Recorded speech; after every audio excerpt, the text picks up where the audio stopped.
Welcome to great home makers. இன்றைக்கி தைப்பூசம், முருகருக்கு நைவேத்தியமாக ஒரு அருமையான பஞ்சாமிர்த ரெசிபி தான் பார்க்க போகிறோம். நம்ம பனானாவை கட் பண்ணிக்கலாம். கட் பண்ண பனானாவை ஒரு பவுலில் ஆட் பண்ணிக்கலாம். ஆப்பிளை கட் பண்ணிக்கலாம். சின்ன சின்னதாக அப்படியே கட் பண்ணிக்க போகிறோம். கட் பண்ண ஆப்பிளையும் பவுலில் சேர்த்துடலாம்.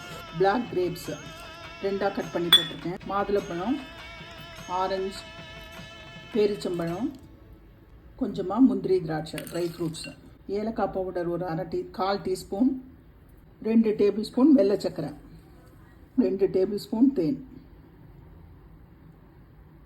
கொஞ்சமாக நெய், எல்லாத்தையும் சேர்த்து நல்லா மிக்ஸ் பண்ணிக்கலாம். பிரசாதமாக நம்மளுக்கு அருமையான பஞ்சாமிர்த ரெசிபி ரெடி.